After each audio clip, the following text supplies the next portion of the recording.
മാന്യപ്രേക്ഷകർക്ക് എൻ്റെ പ്രണാമം. ഇന്നലെ ഗസ്നിയിൽ നിന്ന് പഠിക്കാത്ത പാഠങ്ങൾ എന്ന് പറഞ്ഞ ആ ടൈറ്റിലോടുകൂടി അരമണിക്കൂർ നീണ്ടു നിൽക്കുന്ന ഒരു സന്ദേശം യൂട്യൂബിൽ അപ്ലോഡ് ചെയ്യേണ്ടായി. അത് റെക്കോർഡ് ചെയ്ത് അപ്ലോഡ് ചെയ്യുന്ന സമയത്ത് ഞാൻ വിചാരിച്ചത് കുറച്ചെങ്കിലും ഹിന്ദു സംഘടനകൾ ഞാൻ പറഞ്ഞ ആ വരികളോട് എതിർത്ത് പ്രതികരിക്കുമെന്നായിരുന്നു ഞാൻ വിചാരിച്ചിരുന്നത്. പക്ഷേ ഒരാൾ പോലും എതിർക്കുകയോ ഞാൻ പറഞ്ഞ വരി അല്ലെങ്കിൽ നൽകിയ സന്ദേശം അത് ആവശ്യമില്ലാത്ത പ്രകോപനപരമായ ഒരു വിവരണമാണെന്ന് വിമർശിക്കുകയോ ഒന്നും ചെയ്തില്ല. അതുകൊണ്ട് അതെല്ലാവരും അംഗീകരിക്കുന്നു എന്നൊന്നും ഞാൻ ധരിക്കുന്നില്ല. ഏതായാലും 600-ഓളം പേര് അതൊരൊറ്റ ദിവസം കാണുകയും അതിൽ നിഷേധാത്മകമായതോ വിമർശനാത്മകമായതോ ആയ കമൻറ്റുകൾ ഒന്നും വന്നില്ല എന്നുള്ളതിൽ സംതൃപ്തിയും അഭിമാനവും തോന്നുന്നു. അതിൻ്റെ തുടർച്ചയായിട്ട് ഇന്ന് നിങ്ങളുടെ മുമ്പിൽ ശ്രീകൃഷ്ണൻ ഹിന്ദുക്കൾക്ക് കാണിച്ചു തന്ന, ലോക ജനതയ്ക്ക് കാണിച്ചു കൊടുത്ത ഒരു സന്ദേശവും കൂടി പറയണമെന്ന് തോന്നി. അത് ഇന്ന് പറയാൻ കാരണം, ഇന്നലെ ഞാൻ പറഞ്ഞത് എൻ്റേതായിട്ടുള്ള കുറേ തോന്നലുകളല്ല, മറിച്ച് ഈ രാഷ്ട്ര സംസ്കാരം ആരംഭിക്കുന്ന കാലം മുതൽക്ക് തന്നെ ഭാരതത്തിൻ്റെ വീക്ഷണവും ഭാരതീയ ഋഷിവര്യന്മാരുടെയും അവതാരങ്ങളുടെയും വീക്ഷണം അത് തന്നെ ആയിരുന്നു.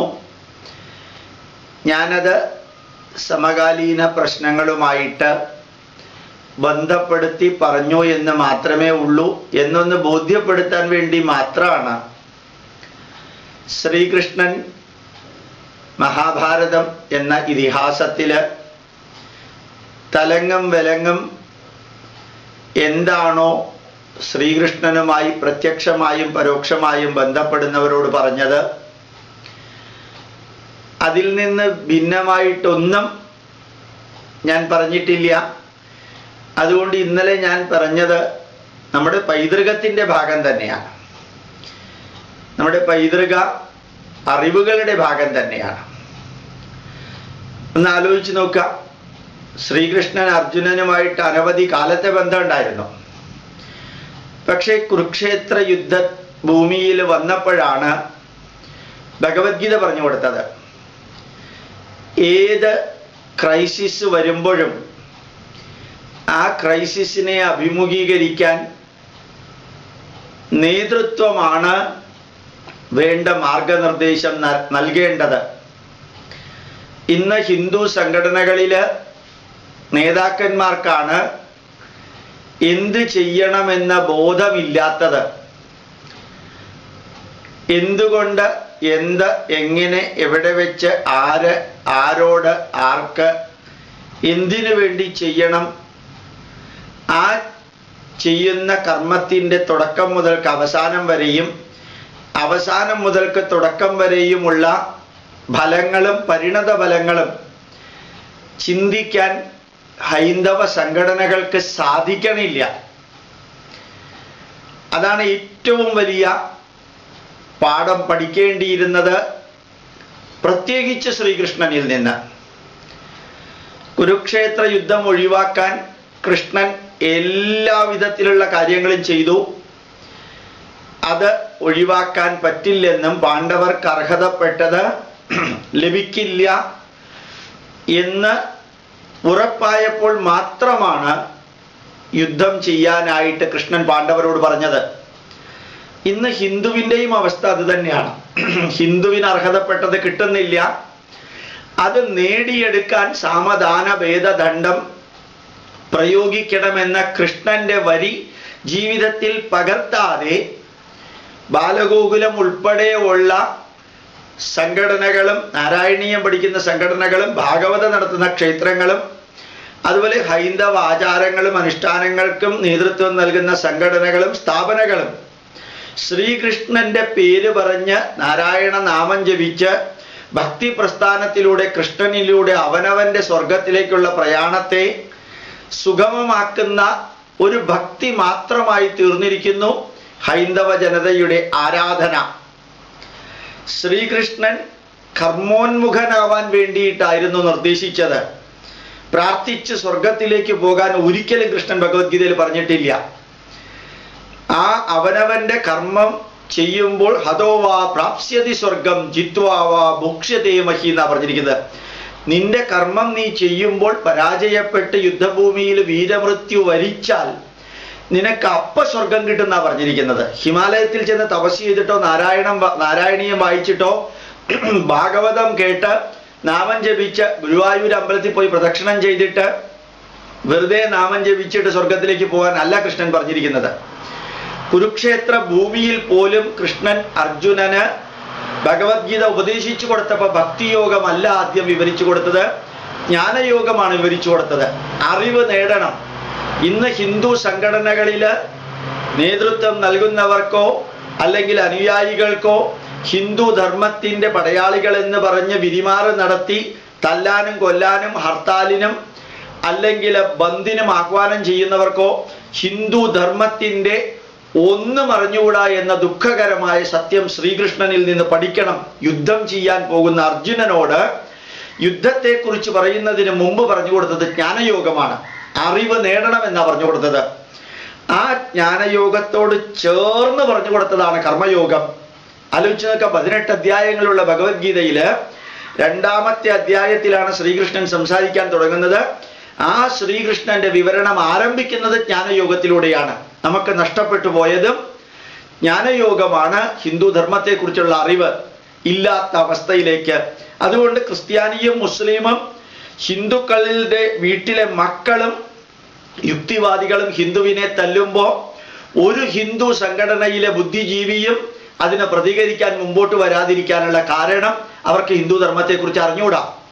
സക്കീർ നായിക്കിനെ പോലെയുള്ളവരും ജുബിജിനെ പോലെയുള്ളവരും ഈ സുവിശേഷം നടത്തുന്ന കുറേ അധികം തലയ്ക്ക് സുഖമില്ലാത്ത സുവിശേഷ പ്രാസംഗികരുമെല്ലാം ഹിന്ദു ധർമ്മത്തെ അവഹേളിക്കുമ്പോൾ അവർക്കെല്ലാം യൂട്യൂബിലൂടെയോ ട്വിറ്ററിലൂടെയോ ഫേസ്ബുക്കിലൂടെയോ അല്ലെങ്കിൽ പ്രഭാഷണങ്ങളിലൂടെയോ CD-യിലൂടെയോ പെൻഡ്രൈവിലൂടെയോ മെമ്മറി കാർഡിലൂടെയോ ഇവർക്കെല്ലാവർക്കും ഉത്തരം കൊടുത്തുകൊണ്ട് ഭാരതീയ പൈതൃകത്തിൻ്റെ നന്മ നിറഞ്ഞ സന്ദേശങ്ങൾ കോപ്പിറൈറ്റ് ഇല്ലാതെ പ്രചരിപ്പിക്കാൻ കഴിഞ്ഞ പതിറ്റാണ്ടുകളായിട്ട് ആരെങ്കിലുമെല്ലാം ഉണ്ടായിരുന്നുവെങ്കിൽ, ആരെയെങ്കിലുമെല്ലാം വളർത്തിയിരുന്നുവെങ്കിൽ ഒരു കാരണവശാലും ഈ മതപരിവർത്തനവും ഹിന്ദു അവഹേളനവും നടക്കുമായിരുന്നില്ല. ഹിന്ദു സംഘടനകൾ നൂറുകണക്കിനുണ്ടെങ്കിലും അവർക്കാർക്കും ജ്ഞാനയോഗം നമ്മുടെ അറിവില്ലാതെ പോയി. ആ ജ്ഞാനയോഗം അറിവ് നേടിയ വ്യക്തികൾ നേടിയ അറിവും ശുദ്ധബദ്ധാണ്. പലപ്പോഴും ഭാഗവതം ഉച്ചയ്ക്ക് ഊണ് കഴിക്കാനുള്ള മാത്രം പ്രസ്ഥാനമായി മാറിയിരിക്കുന്നു. അതിന് നേതൃത്വം നൽകുന്നത് യുവാക്കളായ ഹിന്ദു സംഘടനയിലെ അംഗങ്ങളുമാണ്. അന്നദാനം നടത്തലും ഭജന നടത്തലും അല്ലെങ്കിൽ ജാഥ നടത്തലും ശോഭയാത്ര നടത്തലും ചെയ്യുന്നതിൻ്റെ പുറകില് അറിവ് കൊടുക്കലും കൂടിയാണ് ഉദ്ദേശം എന്നറിയാൻ പലപ്പോഴും പറ്റാതെ പോയി അവർക്ക്. കർമ്മനിരതരാകേണ്ട വ്യക്തികൾ ഭഗവാൻ കൃഷ്ണൻ അർജുനനോട് 3-ാം അധ്യായത്തിൽ ശ്രീകൃഷ്ണൻ സംസാരിക്കാൻ തുടങ്ങി അടുത്ത അധ്യായത്തിൽ കർമ്മയോഗത്തെക്കുറിച്ചാണ് പറഞ്ഞത്. ആ കർമ്മയോഗം എത്ര ഭംഗിയായിട്ട് അറിവ് നേടി പാരമാർത്ഥികമായിട്ടുള്ള ജ്ഞാനയോഗവും വ്യാവഹാരികമായിട്ടുള്ള ജ്ഞാനവും നേടിയതിന് ശേഷം വേണം കർമ്മനിരതനാവാനെന്നും ജ്ഞാനയോഗവും കർമ്മയോഗവും തുല്യമാണെന്നും രണ്ടും തമ്മിൽ ഒരു വ്യത്യാസവുമില്ലെന്നും അതുകൊണ്ട് കർമ്മയോഗത്തിലൂടെ പോകേണ്ടവർ കർമ്മയോഗികളാകണമെന്നും പറഞ്ഞ് അർജുനനെ ബോധ്യപ്പെടുത്തിയ ആ കർമ്മയോഗം ഇന്ന് ഹൈന്ദവ ജനതയ്ക്ക് കൈവിട്ടു പോയ മാതിരിയാണ്. ഭഗവത്ഗീതയില് 18 അധ്യായങ്ങൾ ഉണ്ടെന്ന് ഞാൻ നേരത്തെ സൂചിപ്പിച്ചു. അതിലെ 12ാമത്തെ അധ്യായത്തിലാണ് കൃഷ്ണൻ ഭക്തിയോഗത്തെ കുറിച്ച് വിവരിക്കുന്നത്. 2, 3 അധ്യായങ്ങളില് ജ്ഞാനയോഗവും കർമ്മയോഗവും. ഏറ്റവും ദൂരെയുള്ള ഭക്തിയോഗമാണ് ഇന്ന് കൈകൊട്ടി നമ്മള് ഭജന പാടി പാട്ടുപാടി മക്കളില് ഭക്തി മാത്രം ഉണ്ടാക്കാൻ വേണ്ടി ശ്രമിക്കുമ്പോഴും അല്പം പോലും പൈതൃകത്തെക്കുറിച്ചുള്ള അറിവോ അല്ലെങ്കിൽ ആ പൈതൃകം പ്രചരിപ്പിക്കാനുള്ള കർമ്മയോഗത്തിലേക്കുള്ള മാർഗമോ തുറന്നു കൊടുക്കാതെ ഹൈന്ദവ ജനത ഭക്തിയുടെ മാത്രം, അതും ഉപരിപ്ലവമായ ഭക്തി, അമ്പലത്തിൽ പോവുക, വഴിപാടിന് കൊടുക്കുക, പരീക്ഷയ്ക്ക് നല്ല മാർക്ക് വഴിപാട് കൊടുത്ത് അതിലൂടെ നേടുക എന്ന് മാത്രം ചെയ്യുമ്പോൾ ഓർമ്മിക്കുക, ഓരോ ക്രിസ്ത്യാനിയും ഓരോ മുസ്ലിമും അവരുടെ മക്കളെ ബൈബിളും ഖുറാനും പഠിപ്പിച്ചതിന് ശേഷമാണ് ഈദുൽ ഫിത്തറിന് പോലും മുസ്ലിം കുട്ടികൾ ശോഭയാത്ര നടത്തിയത്. ആ കുട്ടികൾ മുഹമ്മദ് നബിയുടെ ചരിത്രവും അതുപോലെ ഖുറാനിലെ വരികളും പഠിച്ചതിന് ശേഷമാണ് അവർ ഇറങ്ങിയിരിക്കുന്നത്. അവര് അള്ളാഹുവിനോടുള്ള ഭക്തി കൊണ്ട് മാത്രം പ്രദർശിപ്പിക്കാനായിരുന്നില്ല. ഇസ്ലാമിനെ കുറിച്ച് ഏതൊരു ചോദ്യം ചോദിച്ചാലും ഭൂമി പരന്നതാണെന്ന് ഖുറാനിൽ പറഞ്ഞതുകൊണ്ട് ഭൂമി പരന്നത് തന്നെയാണെന്ന് ശുദ്ധ അബദ്ധം വിളിച്ചു പറയാൻ പോലും അവർക്ക് ചങ്കൂറ്റം ഉണ്ടായത് അന്ധമായിട്ടാണെങ്കിലും അത് പഠിച്ചത് കൊണ്ടാണ്. ഭൂമി ഉരുണ്ടതാണെന്ന് ശാസ്ത്രജ്ഞന്മാർ കണ്ടുപിടിച്ചതൊന്നും അവർക്ക് പ്രശ്നമല്ല. ഖുറാനില് പരന്നതാണെന്ന് പറഞ്ഞിട്ടുണ്ട്, അതുകൊണ്ട് അത് പരന്നത് തന്നെയാണെന്ന അബദ്ധം വിളിച്ചു പറയാൻ നമുക്ക് ഹൈന്ദവ ജനതയ്ക്ക് ഭാരതീയ പൈതൃകത്തിന്റെ ബുദ്ധിക്കും യുക്തിക്കും ശാസ്ത്രത്തിനും നിരക്കുന്ന വിധത്തിലുള്ള നന്മ നിറഞ്ഞ ശാസ്ത്രീയ സത്യങ്ങൾ പോലും നമുക്ക് പറയാൻ അഭിമാനമില്ലാതിരിക്കാൻ കാരണം പഠിച്ചിട്ടുമില്ല, പഠിപ്പിച്ചിട്ടുമില്ല, കർമ്മനിരതരാകാൻ പറഞ്ഞിട്ടുമില്ല. കർമ്മനിരതരാകേണ്ടത് ആ കർമ്മം എന്തിനു വേണ്ടിയാ ചെയ്യുന്നതെന്ന് അറിയാതെയാണ്. ഭാഗവതം ഒരു അമ്പലത്തിൽ വായിക്കുന്നത് എന്തിനാണ്? ഒരു പിടുത്തമില്ല. ഭക്തി ഉണ്ടാക്കാനോ അല്ല, അത് ഭക്തി ഉണ്ടാവുന്നുമില്ല. എന്നാൽ അപ്രകാരം ഭാഗവതം നടത്തുന്നത് കൊണ്ട് ക്ഷേത്രം പുനരുദ്ധരിക്കപ്പെടുന്നു, അതിലൂടെ ലഭിക്കുന്ന സമ്പത്ത് ക്ഷേത്ര വളർച്ചയ്ക്ക് ഉപയോഗിക്കുന്നു എങ്കിൽ അത് നല്ലൊരു കാര്യമാണ്. ഉപയോഗിക്കാൻ പാടില്ലാത്ത ഒരു ഉപമ ഞാനിവിടെ പറയുകയാണ്. മാർക്സിസ്റ്റ് പാർട്ടിക്കാര് ധാരാളം പ്രതിഷേധങ്ങളും പ്രതിരോധങ്ങളും നിരാഹാരവും അതുപോലെ തന്നെ ജാഥയും എല്ലാം നടത്തുന്നുണ്ട്. അതുകൊണ്ട് അവർക്ക് തന്നെ അറിയാം ഒരു പ്രയോജനം ഇല്ല എന്നുള്ളത്. എങ്കിലും ഒരു കാര്യം അവർക്ക് നേടാൻ സാധിക്കുന്നുണ്ട്. ആ ജാഥയുടെയും പ്രതിരോധത്തിൻ്റെയും പ്രതിഷേധത്തിൻ്റെയും പേരിൽ ബക്കറ്റ് പിരിവ് നടത്തി കിട്ടുന്ന പൈസ കൊണ്ട് പാർട്ടി ഓഫീസ് ഉണ്ടാക്കാൻ ആ ജാഥ ഉപയോഗിക്കുന്നുണ്ട്. അങ്ങനെ ഒരു കമ്പാരിസൺ ഞാൻ എടുത്തതല്ല, എന്നാലും എടുക്കുന്നു എന്ന് വിചാരിക്കാം. ഒരു ഭാഗവത സപ്താഹം നടത്തുമ്പോഴോ അല്ലെങ്കിൽ നാരായണീയ പാരായണം നടത്തുമ്പോഴോ അല്ലെങ്കിൽ ഏതെങ്കിലും വിധത്തിലുള്ള ഒരു ശിബിരം ക്യാമ്പ് നടത്തുമ്പോഴോ അല്ലെങ്കിൽ ഏതെങ്കിലും ആഘോഷങ്ങളോ ആചാരങ്ങളോ ഹിന്ദു സാമ്രാജ്യ ദിനമോ അല്ലെങ്കിൽ രക്ഷാബന്ധൻ ദിനമോ നമ്മൾ ആചരിക്കുമ്പോൾ അല്ലെങ്കിൽ ആഘോഷിക്കുമ്പോൾ അതുകൊണ്ട് എന്താ നേടുന്നത്, അതിൻ്റെ ലക്ഷ്യം എന്താണ്, അതിൻ്റെ മാർഗം എങ്ങനെയുള്ളതാവണം, അത് എങ്ങനെ സമൂഹത്തിൽ പ്രയോജനപ്പെടണം, അതുകൊണ്ട് നമ്മുടെ ധർമ്മത്തെക്കുറിച്ചുള്ള അറിവ് എങ്ങനെ കൂട്ടണം, ധർമ്മം പ്രചരിപ്പിക്കാനുള്ള കർമ്മം എങ്ങനെ അനുശാസിക്കണം, ധർമ്മത്തോടും രാഷ്ട്രത്തോടുമുള്ള ഭക്തി എങ്ങനെ വർദ്ധിപ്പിക്കണം, ഇങ്ങനെയുള്ള കാര്യങ്ങൾ കാസറ്റിൽ വെച്ച് പ്രഭാഷണം കേൾപ്പിക്കുന്ന സ്റ്റീരിയോ ടൈപ്പ് രീതിയിൽ പോലും നടത്തുന്നില്ല. അതുകൊണ്ട് ഹിന്ദു സാമ്രാജ്യ ദിനം കഴിഞ്ഞ 90 വർഷമായിട്ട് ആഘോഷിച്ച് അല്ലെങ്കിൽ ആചരിച്ച് ഇത് ഹിന്ദു രാഷ്ട്രമാണെന്ന് പറഞ്ഞു നടന്നാൽ ഹിന്ദു രാഷ്ട്രമാവുമോ? അതുപോലെ തന്നെ ഞാൻ നായരാണ്, ഞാൻ ഈഴവനാണ്, ഞാൻ ധീവരനാണ്, ഹിന്ദു വിഭാഗത്തിൻ്റെ തന്നെ അവിഭാജ്യ ഘടകമാണ് എന്ന് പറഞ്ഞ് നടക്കുന്ന വ്യക്തികൾക്ക്, ഞാൻ ഉൾപ്പെടെയുള്ള വ്യക്തികൾക്ക് അതിൻ്റെ പുറകിലുള്ള അറിവുണ്ടായിട്ടുണ്ടോ? മഹാഭാരത യുദ്ധത്തെക്കുറിച്ച് ആര് എന്ത് കൃഷ്ണനോട് ചോദിച്ചാലും കൃഷ്ണന് കൃത്യമായിട്ടുള്ള ഉത്തരം പറയാനുണ്ടായിരുന്നു. കൃഷ്ണൻ തന്നെയാണ് യുദ്ധം ഒഴിവാക്കാൻ മീഡിയേറ്ററായിട്ട് പോയത്. അപ്പൊ കൃഷ്ണൻ അറിയാം യുദ്ധമല്ലാതെ മറ്റ് ആൾട്ടർനേറ്റീവ് ഇല്ല.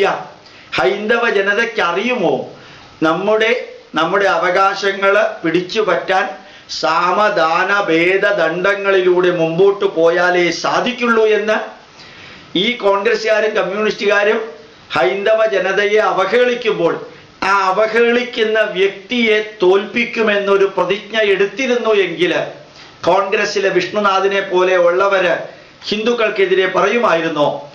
ഈ ഹിന്ദുക്കൾക്കെതിരെ പറയുന്ന പിണറായി വിജയൻ ഇലക്ഷന് നിൽക്കുകയാണെങ്കിൽ തോൽപ്പിക്കുമെന്ന ഒരു പ്രതിജ്ഞ എടുത്തിരുന്നു എങ്കിൽ യഥാർത്ഥത്തിൽ ഇവരെ പോലെയുള്ളവർ പറയില്ല. അതാണ് കൃഷ്ണൻ ചെയ്തത്. ഈ അധർമ്മം നിലനിർത്താനും ധർമ്മത്തിനെതിരെയും പ്രവർത്തിക്കുന്നവരെ തോൽപ്പിക്കുമെന്ന പ്രതിജ്ഞ കർമ്മയോഗമായിട്ട് കൃഷ്ണൻ അർജുനന്മാരോട് ചെയ്യാൻ പറഞ്ഞു, പാണ്ഡവരോട് ചെയ്യാൻ പറഞ്ഞു. ഗാന്ധാരി കൃഷ്ണനോട് പറഞ്ഞു, നീയാണ് യുദ്ധത്തിന് കാരണമെന്ന് പറഞ്ഞപ്പോ പാതിവൃത്യത്തിന്റെ പേരിൽ കണ്ണുകെട്ടി നടന്ന അമ്മയുടെ മക്കളിൽ വളരുന്ന ദുർഗുണങ്ങൾ അറിഞ്ഞില്ല. അതുകൊണ്ട് അമ്മ തന്നെയാണ് യുദ്ധത്തിന് കാരണമെന്ന് പറയാൻ ഇന്ന് ഹൈന്ദവ ജനതയ്ക്ക് ഈ ഭരിക്കുന്നവരോട് പറയാൻ പറ്റുമോ? നിങ്ങളാണ് ഞങ്ങളെ കൊണ്ട് ഇത് ചെയ്യിച്ചത് എന്ന് പറയാൻ സാധിക്കോ? ഇന്ന് ഭാരതത്തിലെ ആഭ്യന്തരമന്ത്രി എല്ലാ സംസ്ഥാന സർക്കാരുകൾക്കും സർക്കുലർ അയച്ചിട്ടുണ്ട്. മിനിഞ്ഞാന്ന് എന്തായിരുന്നു?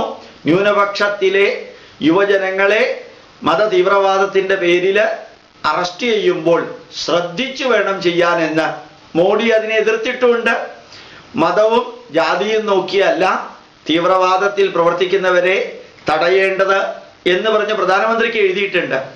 എന്തുകൊണ്ട് അങ്ങനെ ന്യൂനപക്ഷങ്ങളെ പ്രീണിപ്പിക്കുന്നു എന്നുള്ളത് എലക്ഷൻ ഇഷ്യൂ ആയിട്ട് എടുക്കുന്നില്ല? എന്തുകൊണ്ട് പറ്റുന്നില്ല? അത് ഹൈന്ദവ ജനതയ്ക്കെതിരെ കൊണ്ടുവന്ന ബില്ല്, അതായത് ഏത് വർഗീയ ലഹള ഉണ്ടായാലും ഭൂരിപക്ഷത്തിൽ പെടുന്നവരെ അറസ്റ്റ് ചെയ്യാനും മറ്റുള്ളവരെ സംരക്ഷിക്കാനും വേണ്ടി കൊണ്ടുവന്ന ബില്ല് ഭാരതം മുഴുവനും അടിച്ച് എന്തുകൊണ്ട് വിതരണം ചെയ്യുന്നില്ല?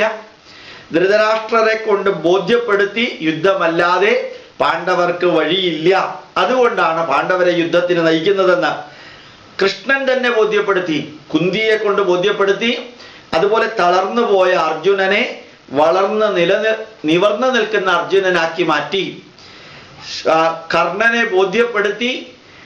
അഭിമന്യുവിനെ യുദ്ധത്തിൽ വധിച്ചപ്പോൾ ധർമ്മം സംസാരിക്കാത്ത കർണ നിങ്ങളുടെ രഥത്തിന്റെ ചക്രം മണ്ണിൽ പൂണ്ടുപോയപ്പോ കൃഷ്ണനോടും അർജുനനോടും അല്പസമയം നിൽക്കൂ, ഞാൻ എൻ്റെ രഥത്തിന്റെ ചക്രം ഒന്ന് മുകളിലേക്ക് എടുത്തോട്ടെ, അതിനുശേഷം യുദ്ധം ചെയ്യാം, നിങ്ങൾക്ക് ധർമ്മനീതി സാരം അറിയുന്നവരാണല്ലോ എന്ന് അർജുനനോടും കൃഷ്ണനോടും പറഞ്ഞപ്പോ കൃഷ്ണൻ തിരിച്ച് കർണനോട് ചോദിച്ച ചോദ്യമായിരുന്നു, വളരെ ചെറുപ്പക്കാരനായ പയ്യനെ ഭീമാകാരനായ ഭീഷ്മരും ദ്രോണരും ചേർന്ന് പത്മവ്യൂഹം ചമച്ച് ആയുധമില്ലാത്ത അഭിമന്യുവിനെ കൊന്നപ്പോൾ നിന്റെ ധർമ്മശാസ്ത്രം എവിടെ പോയി കർണ എന്ന് പറഞ്ഞിട്ടല്ലേ അടിച്ചു തെറിപ്പിച്ചത്?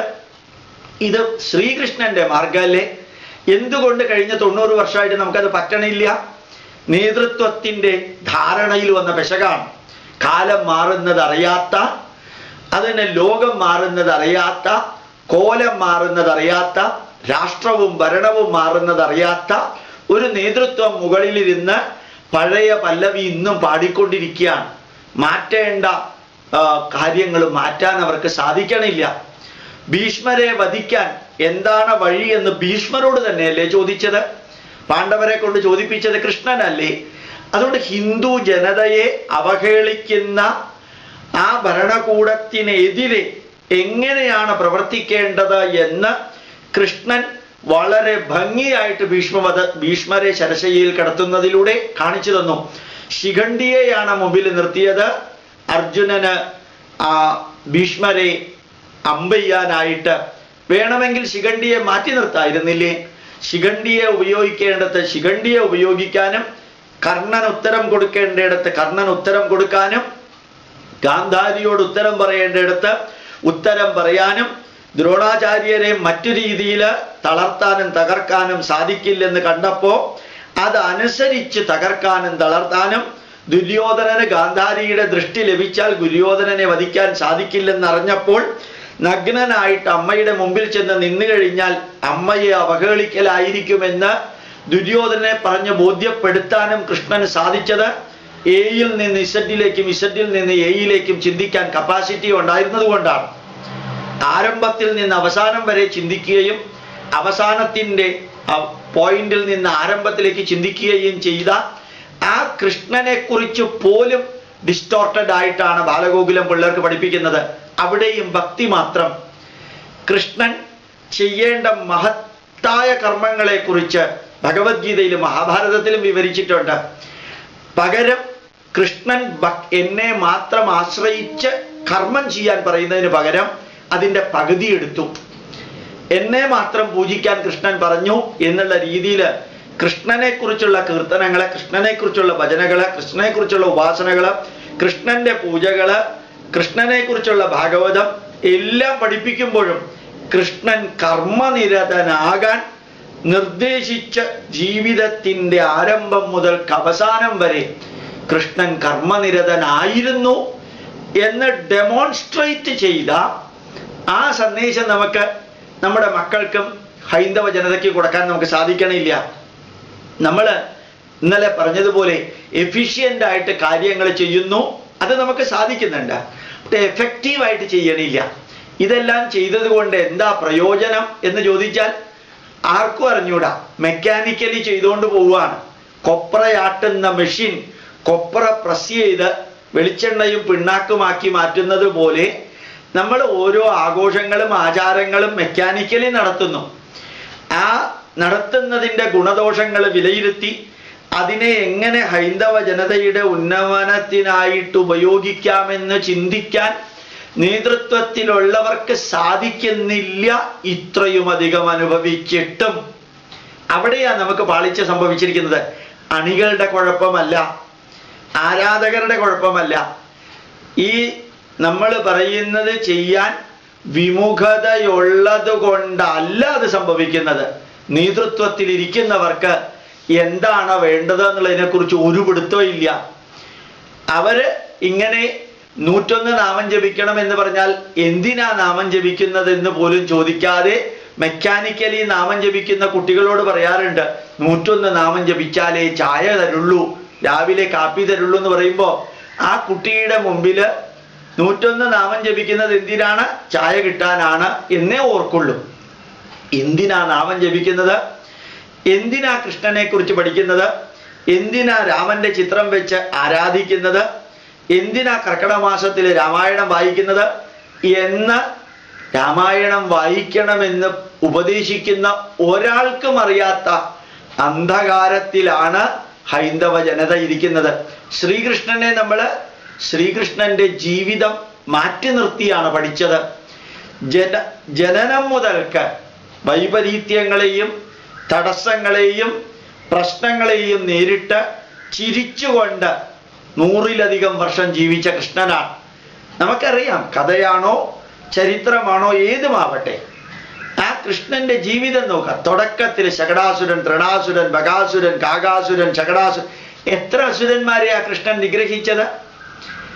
അതുപോലെ തന്നെ അമ്മാവൻ അധർമ്മം ചെയ്തപ്പോഴത്തേക്കും അമ്മാവനെ നിഗ്രഹിക്കാൻ കൃഷ്ണന് വിഷമമൊന്നും തോന്നിയില്ല.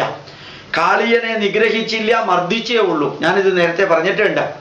കാരണം കാളിയൻ യമുനാ നദിയിൽ ഇരിക്കേണ്ടത് ആവശ്യമാണ്. യമുനാ നദിയുടെ പവിത്രത നിലനിർത്താനായിട്ട് പൂതനയെ നിഗ്രഹിച്ചു, പക്ഷെ മോക്ഷം കൊടുക്കുക ചെയ്തത്. കംസനെ വധിച്ചു, മോക്ഷം കൊടുക്കുക അല്ല ചെയ്തത്. എത്ര ഭംഗിയായിട്ട് ആ കൃഷ്ണൻ ഹൈന്ദവ ജനത ജീവിതത്തിൽ പകർത്തേണ്ട കാര്യങ്ങൾ വിവരിച്ചു തന്നത്. ഏത് ജ്ഞാനം വിജ്ഞാന സഹിതം യജ്ഞാത്വാ മുക്ഷ്യതേ അശുഭാത് എന്നല്ലേ കൃഷ്ണൻ പറഞ്ഞത്. ആത്മീയത പോലും ശാസ്ത്രം ഉപയോഗിച്ച് വിശകലനം ചെയ്ത് വേണം ജീവിതത്തിൽ പകർത്താൻ എന്ന് പറഞ്ഞ ആ കൃഷ്ണന്റെ സന്ദേശം നമ്മൾ കുറേ യുവാക്കളെ ഒന്നിനും ഒരറിവുമില്ലാത്ത യുവാക്കളെ സൃഷ്ടിച്ചു. ഞാൻ നേരത്തെ ഒരെണ്ണം സൂചിപ്പിച്ചിട്ടുണ്ട്. മലപ്പുറത്തൊക്കെ പോകുമ്പോൾ ഹൈന്ദവ സംഘടനയിലെ പ്രവർത്തകരായ യുവാക്കൾ പറയുന്നത് കേൾക്കാം. അടുത്ത വീട്ടിലൊരാൾ മരിച്ചപ്പോൾ തല തെക്കോട്ടാ വെച്ചത്, അതിലാ കയറി പിടിച്ചിരിക്കുന്നത്. മരിച്ച ആളുടെ തല തെക്കോട്ട് വെച്ചാൽ എന്താ, വടക്കോട്ട് വെച്ചാൽ എന്താ, പടിഞ്ഞാട്ട് വെച്ചാൽ എന്താ, ആകാശത്തേക്ക് വെച്ചാൽ എന്താ, ഇങ്ങനെ ഒരർത്ഥവുമില്ലാത്ത കുറേ ആചാരങ്ങളിൽ കയറി ഹിന്ദു യുവാക്കൾ പിടിച്ച് അതാണ് ഹിന്ദു ധർമ്മം എന്ന് വാദിച്ച് നടക്കുന്ന ബുദ്ധിസ്ഥിരതയില്ലാത്ത കുറെ യുവാക്കളെ പഠിത്തു വിടുന്നത് പോലെയാണ് പലപ്പോഴും ഹൈന്ദവ ആചാരങ്ങളെ കുറിച്ച് സംഘടനാതലത്തിൽ വളർന്നു വരുന്ന യുവാക്കളുടെ പ്രതികരണം ഉണ്ടാവുന്നത്. വേണ്ടാത്ത പല കാര്യങ്ങളും നമ്മുടെ തലയിലുണ്ട്, അതെല്ലാമാണ് ഹിന്ദുധർമ്മം എന്ന് ധരിച്ചു വെച്ചിരിക്കുകയാണ്. പഠിക്കേണ്ടതൊന്നും പഠിപ്പിക്കാതെ, യഥാർത്ഥത്തിൽ രാമായണത്തിലെ ഒരു 20 അനുഭവം പഠിക്കാൻ എത്ര നേരം വേണം? 1 മണിക്കൂർ ഉണ്ടെങ്കിൽ മതി. മഹാഭാരതത്തിലെ ഒരു 20 അനുഭവങ്ങൾ പഠിക്കാൻ 1 മണിക്കൂർ ഉണ്ടെങ്കിൽ മതി. പുരാണത്തിലെ കുറെ കഥകൾ പഠിക്കാൻ 2 മണിക്കൂറോ 1 മണിക്കൂറോ ഉണ്ടെങ്കിൽ മതി. ഈ വേദങ്ങളുടെ സന്ദേശങ്ങൾ ഒരു 10-25 എണ്ണം പഠിക്കാൻ എത്ര നേരം വേണം? ഇതെല്ലാം കൂടി ചേർത്ത് ഒരു ദിവസത്തെ ക്യാമ്പിൽ പഠിപ്പിക്കാവുന്നതേ ഉള്ളൂ. അതൊന്നും പഠിപ്പിക്കാതെ കുറെ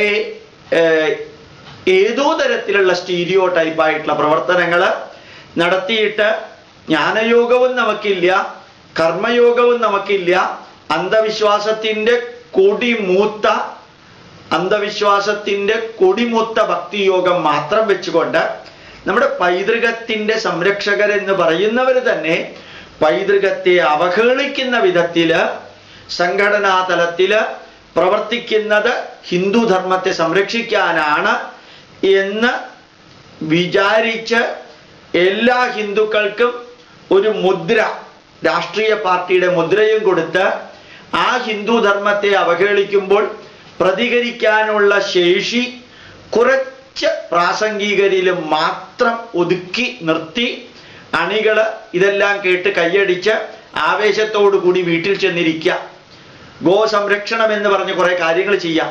1000കണക്കിന് പശുക്കളെ കൊല്ലാൻ കൊണ്ടുപോകുമ്പോൾ ഏറ്റവും കുറഞ്ഞത് അതിനെ വേദനയില്ലാതെ കൊല്ലാനുള്ള സ്റ്റണ്ണിങ് ഗണ്ണെങ്കിലും ഉപയോഗിക്കണമെന്ന് ഒരു കുറച്ചുപേര് എന്ന് മന്ത്രിമാരോട് പറഞ്ഞാലെങ്കിലും അത് നടപ്പാകും. അതിനു പകരം 1000കണക്കിന് പശുക്കളെ പൊള്ളാച്ചിയിൽ നിന്ന് കൊല്ലാനായിട്ട് കേരളത്തിലേക്ക് കൊണ്ടുവരുമ്പോൾ ഒരു പശുവിനെ അതിൽ നിന്നിറക്കി അത് മരിക്കുന്നത് വരെ അതിനെ സംരക്ഷിക്കാൻ 10-25 പ്രവർത്തകരുടെ 24 മണിക്കൂറും ചെലവഴിക്കുക. ഈ പശുക്കളെ 10,000കണക്കിന് എണ്ണത്തിനെ കൊല്ലുമ്പോൾ ഒരെണ്ണത്തിനെ കൊണ്ടുവന്ന് സംരക്ഷിച്ചിട്ട് എന്ത് കിട്ടാനാണ് എന്നൊരു ചോദ്യം ചോദിക്കാൻ ആരുമില്ല. ആ 10,000ത്തിനെ കൊല്ലുമ്പോൾ അറ്റ്ലീസ്റ്റ് ഗോനിരോധനം എന്നുള്ളത് കേരളത്തിൽ വരാൻ സാധ്യതയില്ല എന്ന ബോധമെങ്കിലും ഉണ്ടെങ്കിൽ അവയെ കൊല്ലുന്നത് വേദനിപ്പിക്കാതെ വേണമെന്ന് ഒരു ഉറച്ച തീരുമാനം നടപ്പിലാക്കാൻ സാധിച്ചിരുന്നുവെങ്കിൽ എത്ര നന്നാകുമായിരുന്നു. നമ്മൾ ഗോപൂജ നടത്തുന്നുണ്ട്. എന്തിനാ ഗോപൂജ നടത്തുന്നത് എന്നൊരു ചോദ്യം ഈ കുട്ടികളോടോ വലിയവരോടോ ചോദിച്ചാൽ എന്തായിരിക്കും അവർ ഉത്തരം പറയുക? ശ്രീകൃഷ്ണൻ പശുക്കളെ ഇഷ്ടപ്പെട്ടിരുന്നത് കൊണ്ട് ആ ഗോപൂജ നടത്തുന്നു. അപ്പൊ യഥാർത്ഥത്തില് മഹാത്മാഗാന്ധിയോ അല്ലെങ്കിൽ വേറെ ഏതെങ്കിലും നേതാക്കന്മാരോ കഴുതകളെ ഇഷ്ടപ്പെട്ടിരുന്നു എങ്കിൽ മഹാത്മാഗാന്ധി കഴുതകളെ ഇഷ്ടപ്പെട്ടിരുന്നത് കൊണ്ട് ഞങ്ങൾ കഴുതയുടെ പൂജ നടത്തുന്നു എന്നാണോ ഉത്തരം വേണ്ടത്? അല്ല, ഗോപൂജ നടത്തുന്നതിനേക്കാൾ അതിൻ്റെ പുറകിലുള്ള സന്ദേശം ഇതാണ് എന്ന് പറഞ്ഞു കൊടുക്കാം. അതുപോലെ തന്നെ ഗോവധത്തിനെതിരെ വലിയ ഒരു സമ്മേളനം നടത്തി. ആ സമ്മേളനം നടത്തിയതിന് ശേഷം ഒന്ന് ചിന്തിച്ചൂടെ, ആ സമ്മേളനത്തിന്റെ പരിണത ഫലം എന്തായിരുന്നു? 1000കണക്കിന് വ്യക്തികൾ പങ്കെടുത്ത ആ സമ്മേളനം കൊണ്ട് എന്താണ് നേടിയത്? യഥാർത്ഥത്തിൽ ഏത് കർമ്മം ചെയ്യുമ്പോഴും ആ കർമ്മം ചെയ്തതിൻ്റെ പരിണത ഫലം എന്താണെന്ന് ചിന്തിക്കാൻ ഹൈന്ദവ ജനതയ്ക്ക് ഇന്ന് സാധിക്കുന്നില്ല. എന്തിനാ അത് ചെയ്തത്? അത് വോട്ടാക്കി മാറ്റാനാണെങ്കിൽ അല്ലെങ്കിൽ ഹിന്ദു ജനതയെ അവഹേളിക്കുന്നവരെ തോൽപ്പിക്കാൻ വേണ്ടിയാണ് ആ സമ്മേളനം. അർത്ഥവത്തായിട്ടുള്ള ഒരു വിവരണമാണത്. ഹൈന്ദവ ജനതയിൽ ഞങ്ങൾ ഹിന്ദുക്കളാണെന്ന ബോധമുണ്ടാക്കാനാണെങ്കിൽ പ്രഭാഷണത്തിൽ അത് പറയേണ്ടിയിരുന്നു. അത് പ്രഭാഷണത്തിൽ പറഞ്ഞിട്ടില്ല. പശുവിൻ്റെ ഗോമൂത്രത്തിൻ്റെ ഗുണവും ചാണകത്തിൻ്റെ ഗുണവും പശുവിൻ്റെ പാലിൻ്റെ ഗുണവും വെണ്ണയുടെ ഗുണവും എല്ലാമാണ് പറയാറുള്ളത്. അതിപ്പോൾ ഈ പ്രാസംഗികർ പറയണമെന്നൊന്നുമില്ല. ഇന്റർനെറ്റിൽ പോയി കഴിഞ്ഞിട്ട് ഗൂഗിളോ അല്ലെങ്കിൽ വിക്കിപീഡിയയോ നോക്കിയാൽ വളരെ ഡീറ്റെയിൽ ആയിട്ട് കിട്ടും. അത് മാത്രമല്ല, അറ്റ്ലീസ്റ്റ് 10,000കണക്കിന് വ്യക്തികൾ ഗോസംരക്ഷണ റാലിയിൽ പങ്കെടുത്തപ്പോൾ അവരെ കൊണ്ടെങ്കിലും ഒരു പ്രതിജ്ഞ എടുപ്പിക്കാമായിരുന്നു ബീഫ് കഴിക്കില്ല എന്ന്. അതിൽ എത്ര പേര് ബീഫ് കഴിക്കുന്നുണ്ടാവും? ഉറപ്പാണ്, ധാരാളം പേര് കഴിക്കുന്നുണ്ടാവും. ജാഥയും പ്രസംഗവും ഒരു വശത്തും പ്രവൃത്തിയും പ്രവർത്തിക്കുന്ന രീതിയും വേറൊരു വശത്തുമാണ് മിക്കവാറും ഹൈന്ദവ സംഘടനകളിൽ കാണുന്നത്. അതുകൊണ്ട് ഒരു പുനർവിചിന്തനത്തിന് സമയമായി. ശ്രീകൃഷ്ണൻ എങ്ങനെയാണോ ഗാന്ധാരിയെ ബോധ്യപ്പെടുത്തിയത്, ശ്രീകൃഷ്ണൻ എങ്ങനെയാണോ കംസനെ ബോധ്യപ്പെടുത്തിയത്, ശ്രീകൃഷ്ണൻ എങ്ങനെയാണോ അക്രൂരനെ ബോധ്യപ്പെടുത്തിയത്, ശ്രീകൃഷ്ണൻ എങ്ങനെയാണോ ഭീഷ്മരെ കൊണ്ട് തന്നെ ഭീഷ്മരെ വധിക്കേണ്ട ഉപായം വാങ്ങിച്ചത്, ചോദിച്ച് അറിഞ്ഞത്, എങ്ങനെയാണോ ദ്രോണരെ ശ്രീകൃഷ്ണൻ വധിക്കാൻ വേണ്ടി നിർദ്ദേശം കൊടുത്തത്, എങ്ങനെയാണോ കർണനുമായിട്ട് ഉള്ള പ്രശ്നം അഭിമുഖീകരിച്ചത്, ആ കൃഷ്ണൻ ലോകത്തിന് കാണിച്ചു കൊടുത്ത വഴിയുണ്ട്. ധർമ്മത്തെ സംരക്ഷിക്കാനുള്ള വഴി, അധർമ്മത്തെ നിഗ്രഹിക്കാനുള്ള വഴി. യുദ്ധം വേണ്ട എന്ന് പറയുന്നവരുടെ അടുത്തും പറയാനുള്ളത് ഇത് തന്നെയാണ്. കൃഷ്ണനും ദുര്യോധനാദികളോട് പറഞ്ഞത് യുദ്ധം വേണ്ട എന്ന് തന്നെയായിരുന്നു. ഇന്നലേക്ക് മിനിഞ്ഞാന്ന് 48 മണിക്കൂറുകൾക്ക് മുമ്പ് ഇന്ത്യൻ കരസേനാ മേധാവി പ്രഖ്യാപിക്കുകയുണ്ടായി, പാകിസ്ഥാനുമായിട്ടുള്ള യുദ്ധം ഞങ്ങൾ ആഗ്രഹിക്കുന്നില്ല, പക്ഷേ പാകിസ്ഥാൻ തുടർച്ചയായിട്ട് നിയമം ലംഘിക്കുന്നത് കൊണ്ട് ഞങ്ങൾ കൈകെട്ടി നിൽക്കില്ല എന്ന് ഇന്ത്യൻ സൈന്യാധിപന്റെ വരി. അതാണ് BC 3140 കൃഷ്ണനും പറഞ്ഞത്. അധർമ്മം കുടികുത്തി വാഴുന്ന കൗരവാദികളുടെ മനസ്സിൽ നിന്ന് അത് തുടച്ചു നീക്കാൻ വേണ്ടതെല്ലാം ചെയ്യാൻ തയ്യാറാണ്. അത് തുടച്ചു നീക്കിയില്ലെങ്കിൽ അവരെ തന്നെ തുടച്ചു നീക്കുമെന്ന് പറയാൻ ചങ്കൂറ്റം കാണിച്ച ആ കൃഷ്ണന്റെ വരികള് BJPയെ ജയിപ്പിക്കണോ വേണ്ടയോ എന്നല്ല, പക്ഷേ ഹിന്ദു ധർമ്മത്തിനെതിരെ പ്രവർത്തിക്കുന്നവരെ തോൽപ്പിക്കാനാണ് ആഹ്വാനം ചെയ്തതെങ്കിൽ കേരളത്തിലും ഭാരതത്തിലും മാറ്റം ഉണ്ടാവാതിരിക്കില്ല. BJPയെ ജയിപ്പിക്കുന്നോ തോൽപ്പിക്കുന്നോ എന്നുള്ളതൊക്കെ സെക്കൻഡറി. പക്ഷെ ഹിന്ദു ധർമ്മം ഏൽക്കുന്ന രാഷ്ട്രീയക്കാരിൽ നിന്ന് ഏൽക്കുന്ന അവഹേളനത്തെ തുടച്ചു നീക്കാനും മുസ്ലിം പെൺകുട്ടികൾക്ക് കൊടുക്കുന്ന എല്ലാ ബെനിഫിറ്റും പാവപ്പെട്ട ഹിന്ദു പെൺകുട്ടികൾക്കും വേണമെന്ന് പറഞ്ഞ് അത് വാങ്ങിക്കാനും ആധികാരികമായിട്ട് നേടിയെടുക്കാനും, അതുപോലെ മുസ്ലിങ്ങൾക്ക് കൊടുക്കുന്ന അവകാശങ്ങൾ കൊടുക്കണ്ട എന്നല്ല, അതുപോലെയുള്ള അവകാശം ഹിന്ദുക്കൾക്കും ലഭിക്കണമെന്ന് ഉറച്ച സ്വരത്തിൽ പറയാനും ചങ്കൂറ്റമുള്ള 1 ഡസൻ നേതാക്കന്മാർ ഹിന്ദു സംഘടനകളിൽ ഉണ്ടായിരുന്നു എങ്കിൽ, അല്ലെങ്കിൽ G. സുകുമാരൻ നായരെ പോലെയും വെള്ളാപ്പള്ളി നടേശനെ പോലെയുള്ളവരും അങ്ങനെ വാങ്ങിക്കാനായിട്ട് ചങ്കൂറ്റത്തോടുകൂടി പ്രവർത്തിച്ചിരുന്നു എങ്കിൽ ഹൈന്ദവ ജനതയ്ക്ക് ഇന്ന് നേരിടേണ്ടി വരുന്ന അരക്ഷിതാവസ്ഥ ഒരിക്കലും നേരിടേണ്ടി വരില്ല. ഇന്ന് ഞാൻ ഇത്രയും പറഞ്ഞത് ഇന്നലെ പറയാൻ സാധിക്കാത്ത കുറച്ച് കാര്യങ്ങൾ ഇന്ന് പറഞ്ഞ്, അത് എൻ്റെ സൃഷ്ടിയല്ല ഞാൻ ഇന്നലെ പറഞ്ഞത്, മറിച്ച് നമ്മുടെ പൈതൃകത്തിൻ്റെ തന്നെ ഭാഗമാണ്. എൻ്റെ തോന്നലുകൾ രാവിലെ ഉള്ള യൂട്യൂബിൽ അപ്ലോഡ് ചെയ്യുന്ന പ്രക്രിയയിലൂടെ പറയുകയല്ല, മറിച്ച് ഈ നാട് ഇന്നും നിലനിൽക്കാൻ കാരണം മറ്റെല്ലാ സംസ്കാരങ്ങളും മണ്ണടിഞ്ഞിട്ടും ഈ സംസ്കാരം ഇന്നും നിലനിൽക്കാൻ കാരണം ശ്രീകൃഷ്ണന്റെ ധർമ്മത്തോടുള്ള വീക്ഷണവും ധർമ്മ സംരക്ഷണത്തോടുള്ള വീക്ഷണവും. വേണമെങ്കിൽ ബന്ധുക്കളാണെങ്കിൽ പോലും യുദ്ധം ചെയ്ത് നേടേണ്ടത് നേടിയെടുക്കണമെന്ന്, അത് ജ്ഞാനയോഗത്തിലൂടെയും കർമ്മയോഗത്തിലൂടെയും ഭക്തിയോഗത്തിൻ്റെയും സമന്വയത്തിലൂടെ വേണമെന്നും തളരാതെ തകരാതെ വരളാതെ വളരാൻ സാധിക്കണമെന്നും കൃഷ്ണൻ ബോധ്യപ്പെടുത്തിയ ആ വരിയാണ് ഇന്ന് ഹൈന്ദവ ജനതയ്ക്ക് നഷ്ടപ്പെട്ടിരിക്കുന്നതെന്ന് ഓർമ്മിപ്പിക്കാനുമാണ് ഇന്നലെ പറഞ്ഞതിൻ്റെ തുടർച്ചയായിട്ട് ഇന്ന് ഞാൻ വീണ്ടും അത് ആവർത്തിക്കുന്നത്. നമ്മൾ വൈകുന്നതിനനുസരിച്ച് ക്രൈസ്തവ ജനത അസാമാന്യമാം വിധത്തിൽ ഹൈന്ദവ ജനതയെ മതം മാറ്റുന്നു. അത് തിരിച്ചറിയാൻ പോലും ഹിന്ദു സംഘടനകൾക്ക് സാധിക്കുന്നില്ല. അവനവന്റെ കാലിൻ്റെ ചുവട്ടിലുള്ള മണ്ണ് ക്രിസ്ത്യാനികൾ ഒലിപ്പിച്ചു കൊണ്ടുപോകുമ്പോൾ, ഞങ്ങളുടെ റെസിഡൻഷ്യൽ അസോസിയേഷനിൽ 3 ക്രിസ്ത്യൻ കുടുംബങ്ങളെ ഉള്ളൂ. 3 ക്രിസ്ത്യൻ കുടുംബങ്ങളും ആ റെസിഡൻഷ്യൽ അസോസിയേഷനിലുള്ള മറ്റുള്ളവരെ മതം മാറ്റാൻ വേണ്ടി തന്നെയാണ് പ്രവർത്തിക്കുന്നത്. 60-ഓളം ഹിന്ദു കുടുംബങ്ങൾ, 1-2 മുസ്ലിം കുടുംബങ്ങൾ ഉള്ളതിൽ ഈ ക്രിസ്ത്യൻ കുടുംബങ്ങളിലെ പ്രത്യേകിച്ച് സ്ത്രീകൾ മറ്റുള്ളവരെ മതം മാറ്റാൻ, ഹിന്ദുക്കള് 60 കുടുംബവും 3 ക്രിസ്ത്യൻ കുടുംബങ്ങളും ഉള്ളതിൽ ക്രിസ്ത്യാനികൾ 60 പേരെ മതം മാറ്റാനാണ് ശ്രമിക്കുന്നത്. അത് ഞങ്ങൾക്ക് നല്ലോണം അറിയാം, പക്ഷെ ഹൈന്ദവ ജനതയ്ക്ക് അറിഞ്ഞൂടാ. എന്താ കാരണം? ഹൈന്ദവ ജനതയ്ക്ക് അവരുടെ പൈതൃകത്തെക്കുറിച്ചുള്ള ജ്ഞാനയോഗം അറിവില്ല. ആ പൈതൃകം അഥവാ നമ്മുടെ ധർമ്മത്തെക്കുറിച്ച് പഠിപ്പിക്കേണ്ടത് എങ്ങനെയാണെന്നും പ്രതികരിക്കേണ്ടത് എങ്ങനെയാണെന്നും പ്രതിരോധിക്കേണ്ടത് എങ്ങനെയാണെന്നുള്ളതിനെ കുറിച്ചുള്ള അറിവുമില്ല. ഭക്തി എന്ന് പറയുന്നത് സ്വർണ്ണക്കൊടിമരമല്ല, ഭക്തി എന്ന് പറയുന്നത് വെടിക്കെട്ടല്ല, ഭക്തി എന്ന് പറയുന്നത് ഡസൻ കണക്കിന് ആനകളല്ല, ഭക്തി എന്ന് പറയുന്നത് ആഡംബരത്തോടുകൂടി ഉത്സവം നടത്തലല്ല, ഭക്തി എന്ന് പറയുന്നത് വിഭവ സമൃദ്ധമായ അന്നദാന സദ്യയല്ല എന്ന് ബോധ്യപ്പെടുത്താൻ ഇവിടുത്തെ ഹിന്ദു സംഘടനകൾക്ക് സാധിക്കണില്ല. അത് സാധിക്കുന്ന ദിവസം ഹൈന്ദവ ജനത രക്ഷപ്പെടുമെന്ന അനുഭവത്തിന്റെ വെളിച്ചത്തിൽ നിങ്ങളുടെ മുമ്പിൽ അറിയിക്കാൻ ആഗ്രഹിക്കുന്നു. ശ്രീകൃഷ്ണന്റെ വഴിയാണ് പറഞ്ഞത്, ഗോപാലകൃഷ്ണന്റെ വഴിയല്ല ഇത് എന്നുകൂടി ഓർമ്മിപ്പിക്കട്ടെ. പ്രണാമം, നമസ്കാരം.